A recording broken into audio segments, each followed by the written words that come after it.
Hello everybody! Hi, My name is Chance Hansen. and I'm Pasha. And what are we doing here today? Well, we can't go anywhere, so this is our cafe. We usually go to restaurants and stuff, or cafes, or Perks, or whatever, For coffee. for coffee, and we work. Yep. But we can't do that Lots now. of coffee. Yeah, but we can't do that now. Yeah. So we're gonna sit at the kitchen table and do it here, and we'll show you what we do. Yeah, right now I'm going to be reading one of our chapter books that are going to be coming out. Hopefully this year. He's been trying for... since he was, 16 what, years? 16? 10. I was writing this one was not reality. Okay, so he's been writing it for many, many years. Yeah. Before my hair turned gray. Shut up. And and we're hoping to get it done. We're hoping that, you know, you guys get to see the first chapter and see what it's like and see if, you know, you like it. Yeah. Because I like this book. I think it's really cool. Yeah. And while he reads, I always draw. And ignore me. Well, sometimes. So what I'm working on right now is What are you working missing pieces. So Hey, I know what book you're doing. Yeah, I made a puzzle, and it's about adoption. It's about a little boy that gets adopted, and he doesn't feel like he belongs in the family. So it's all about his very short little journey And that's what you're going to be in drawing the right family, now? and that's what I'm working on. I have 5 couches to draw. 5 couches? 5 couches. Because I drew one, and then all of a sudden we realized the majority of the story happens in one room, where the couch is. And I drew the couch at a hotel when we were hanging out at a hotel doing some work. So now I have to draw 5 couches. So, okay, you start reading it. begin? I'll start drawing. Can you tell me what it's called? So this chapter book's going to be Under the Shield. Josh.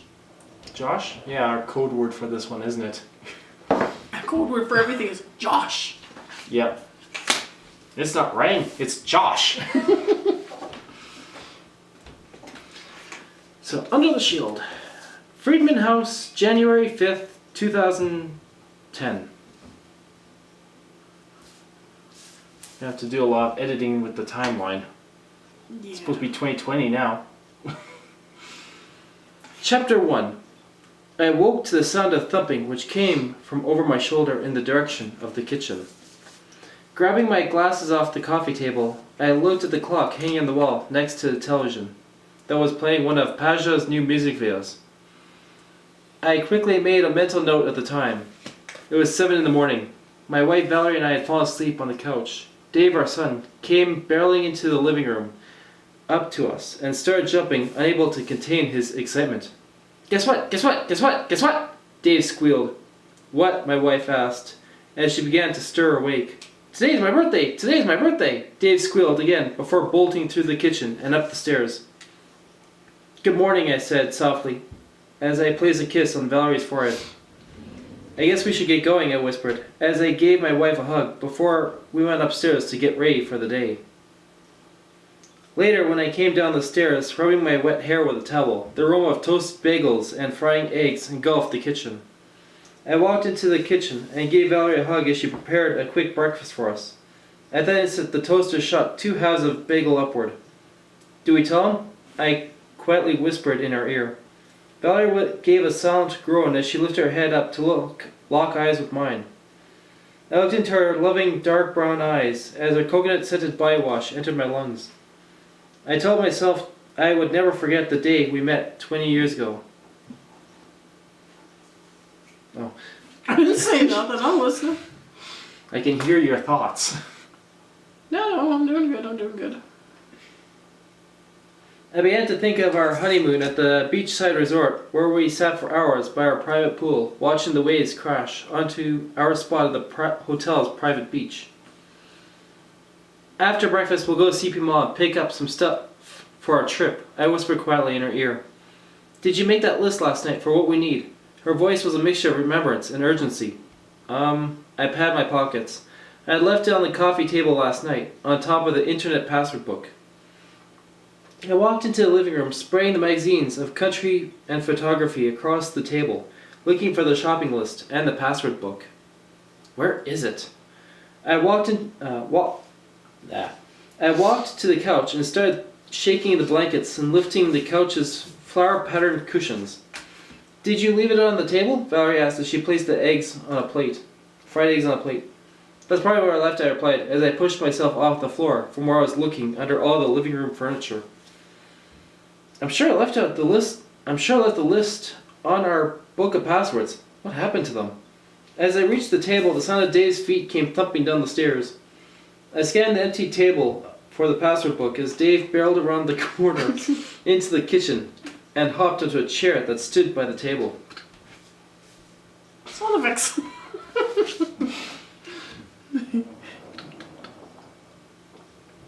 Sound effects. Noisy neighbors. Good morning. Slept well? I asked Dave, looking at the kitchen counter. What do you think? It's one page and nothing has happened. Literally nothing, eh? They woke up. I couldn't sleep. I was too excited. I heard you two whispering in the kitchen at 3 in the morning, he replied enthusiastically. You must have been dreaming. We were fast asleep by then. But Dad, I heard you in the kitchen. I shrugged. Must have come from the television. But Dad! Dave protested. Dave, why don't you get ready? We're going to CP Mall today. Dave stared at his mom, stunned. What is at CP Mall, Mom? What are you getting for my birthday? Well, that's right. It's your birthday, isn't it? I said in mock surprise. Dave stared at me as he began to pry into the reason we are taking this mysterious trip into the city. Go get changed, I told him, changing the subject. Hey, Dave, I called as I heard him rush up the stairs. Yes? He said quickly. Have you seen our password book? The book with the picture of your mom and I in Ireland on the cover? No, I don't touch that stuff, Dave said, his head poking around the corner. Great, thanks, I said just before Dave took off for his room. I began filling glasses of water bottles, started the electric kettle, and prepared a couple of travel mugs. Glasses of water bottles? Filling glass water bottles. Okay. Is that what I said? Yeah, you said glasses of water bottles. I was like, With a couple travel mugs with coffee. I did once over in my wallet for what I needed because I was still unable to find the book of passwords or the list. We need to get going soon, Valerie said. The RV storage is only open until 5. Alright, I said, annoyed. I want to make sure my credit card was paid off. Besides, I find it kind of odd that both the password book and shopping list just vanished like that. don't live in our house. Are you saying something about the way I put stuff away? You're like every other man. No wonder you're divorced. Yeah, I know.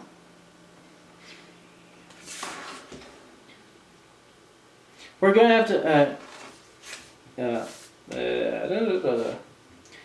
have to go soon. If we can look for it when we get back, Valerie said before calling Dave down. I guess I'll have to figure out what we're going to buy from memory. It wasn't like a long list anyway. We piled into the car, leaving our small farming town of Davie. We're going to West Grove? Dave said excitedly. We will get where we are going once we get there. Spoken like a man. What? We'll get where we're going once we get there. You're doing fine, you're doing fine. Continue on. Let's try to bring So it. how's the couch going? Good, actually. See my couch. No, they can't. I'm sure they can sort it yet. Maybe. She looks better than what I originally drew. Aren't you just copying them? Trying to.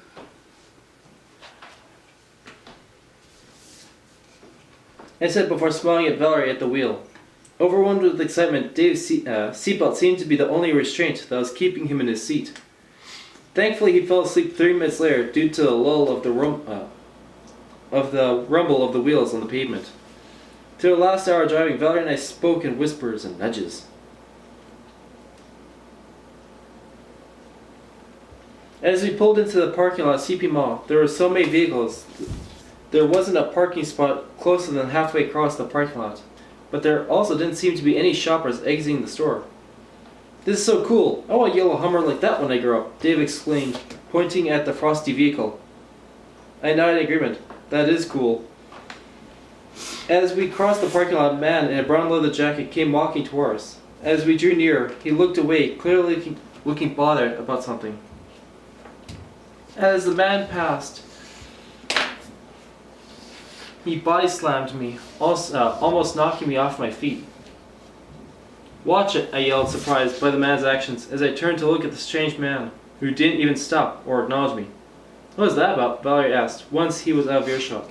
All I could do was shrug my shoulders in confusion. Holding Valerie's hand, I was baffled. Why did he walk into me?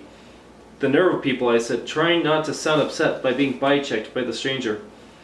Realizing what happened, I patted down my pockets, making sure I still had my wallet and phone. I placed my hands into my coat pockets, find my phone, wallet, and my shopping list. I don't remember putting it there. Must be getting old. I looked at Dave. I'll look at when Dave is with Valerie. CP Mall, January 5th, 2020. It's the same day, isn't it? Same day, different location. Oh, okay. We're no longer at Friedman House. Oh, okay. Oh, so every time you move, you... Yeah. Every time we move, we have a new location. Okay. Hello! Welcome to CP Mall. May I be of assistance to you and your family in all your shopping needs?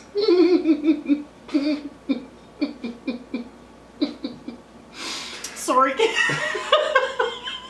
You love this character too much. I love him so much. I love him so much. When I grow up, I want to date him.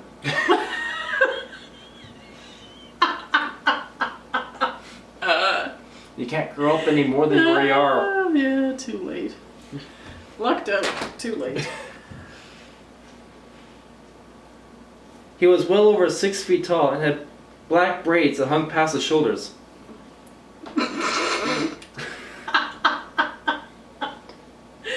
Oh man. Seriously, he's only said one line! Keep going. I like him. He's cool.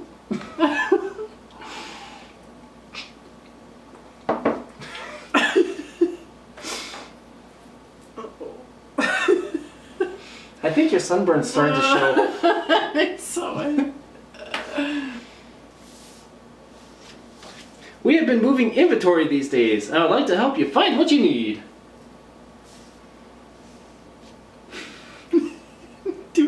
Doing fine. Not very well. Oh yeah, doing fine. I like him. I think he's like one of the coolest characters ever. He's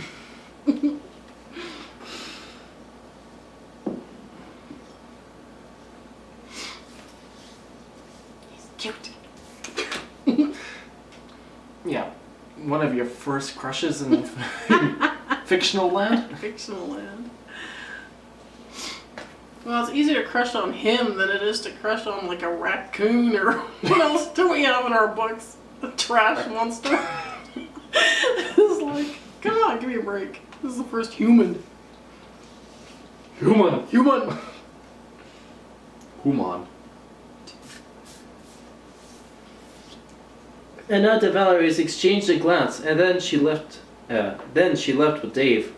"Thank you, but I'll be fine on my own," I replied, walking past him in the opposite direction my wife and son were heading. I glanced at my family, smiling. There goes my world. I watched them walk to the other side of the mall before changing my gaze to the clerks at the cash registers, noticing that all 5 cashiers were staring at Valerie intently, before turning and glaring at the brave Jamaican, who was becoming flustered with our separation. He quickly strolled over and began following behind me from aisle to aisle. "Desmond," a voice called behind me. I glanced over my shoulder to see the Jamaican and another worker walking away from me, dashed behind an aisle of children's toys. That was weird. I thought, dismissing it. I went straight to the bikes hanging from the ceiling and stood staring at the bikes chained to the shelves. I guess I'll have to get someone, I thought, smiling. I wonder where my shadow went, now that I need him. I walked about the store, spying a worker looking around. "Excuse me," I called to an employee. He turned, spotting me. His solid expression didn't flinch, but there was something about this employee's stance that showed he was more superior. "I would like to buy 3 bikes." The employee looked around, looked startled, which he quickly hid, but he seemed somewhat preoccupied, staying next to me. He glanced around before nodding. His combed hair seemed to shine a bright blue through the black. His hair was shaved close to his scalp on both sides, and long down the middle. I told him my objective as the 11:30 train was coming around the back of the mall. I dug into my pocket, pulling out the shopping list. "What's this?" I thought, reading a scrawled message on the open page. "Take your family and leave, now." I felt the employee's eyes over my shoulder as I read the warning sign again and again, unable to process what I was reading. I didn't recognize the handwriting on the back of the shopping list. An unsettling feeling began growing within me. Things seemed very wrong as I took in my surroundings. The atmosphere became unwelcoming as I spotted Valerie in the bike aisle, talking to a figure whose back was toward me. The figure was wearing a loose yellow jacket and a baseball cap, with the bill pulled down, covering the back of the figure's head. "Who'd you run into this time? Where's Dave? What is Valerie doing at the bike aisle?" Confusion began mixing with my gut feelings. Something isn't right. I felt deep in my core that something terrible was about to happen. What is going on? At that moment, Dave came running around the corner of the aisle. His face glowed with excitement, as time seemed to slow to an uneasy stop around me. Why are they here? Valerie's supposed to keep him on the other side of the mall, so I could pick up Dave's gift. Why don't you just have, pick up Dave's new bike instead of gift? Okay. Because then it just kind of, I think anyways. Okay. The train's horn became a deafening wave as the floor began violently vibrating all around me. Instantly, my entire core trembled, shouting danger, and too late. Suddenly, it felt like a bomb had exploded a hole through the wall of CP Mall as debris hailed through the air. I couldn't believe what was happening, as a thick, hazy dust made it almost impossible to see or breathe as I tried to dive away from the oncoming machine. Tripping on something, my glasses fell off my face, skidding on the smooth, cold floor. While what sounded like thunderous cannon shots ricocheted through the building, vibrating the floor. The sound of the train crashing through the shop aisles, combined with the sound of screeching metal, squealing across the gray and green tile floor, almost made the sound of people's screams inaudible. The smell of dust mixed with the smell of sparks and melting metal encircled me, causing my airways to close. Within the midst of the massive chaos, my wife and son had vanished among the toppled shelves. A ghostly fogginess of dust, blinding sunlight, and freezing winter wind came from the gaping hole. The metal monster's angry scream seemed to last forever. The squeak of the train's brakes continued to ring in my ears as the chaotic wreck stopped as quickly as it started. The mixture of screams and shouts were overlapped by the shouts of a crackling fire. The stench of leaking diesel, mixed with the singed hair of burnt skin, made my stomach turn and put me into what felt like a paralyzing shock. Ew. Grabbing the toppled bike rack, I weakly pulled myself to my feet. Screams of agonizing pain and fear pierced the eerie silence. The train's distracted movement came to an end as I looked around in the haze. If only I had my glasses. Even though the thick dust and blurry vision, I could make out black smoke rising through parts of the store. The dust from the debris made everything look like an eerie nightmare. The sound of rescue units in the distance overlapped the painful moans and groans that almost sounded like a fictitious movie. "Valerie, Dave," I yelled as I stumbled forward through the dust. "This way. Someone said, grabbing my shoulder. No, my family, I shouted to the male voice as I waved my hand behind me. His hand vanishing as I continued walking. No, we're going this way. The guy grabbed my shoulder and spun me around. Automatically I formed a fist, swinging at whoever it was. Suddenly I felt the impact as gravity began pulling me backward. I took a couple steps trying to find my footing, but was a little too slow as I crashed onto the floor. As if by pure will, I rolled myself onto the stomach and slowly pushed myself onto my hands and knees. That's it, I heard him say somewhere in the distance.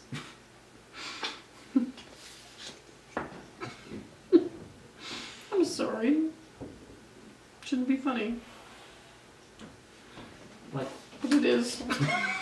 Punch him out. That's enough.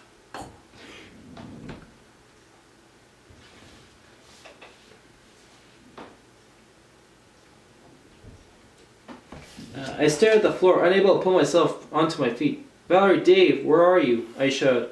I forced myself to raise my head, trying to see through a haze of fuzzy smoke and dust that was obstructing my poor vision.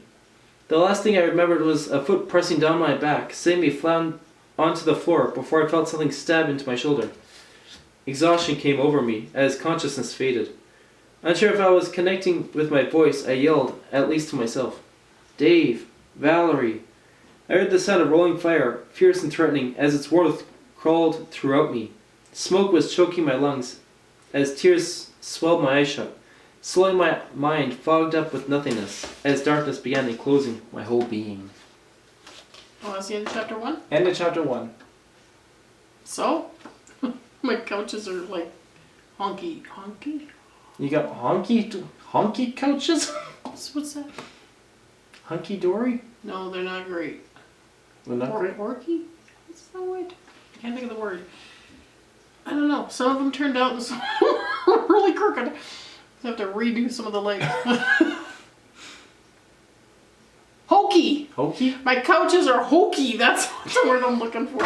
Not honky? Not hokey. No, they're hokey. Don't have a goose in your couch? No, not yet. So, that was cool. I like that. Chapter 1 has been... Chapter 1 I think is good. Yeah. Okay. Hope you enjoyed it. Bye!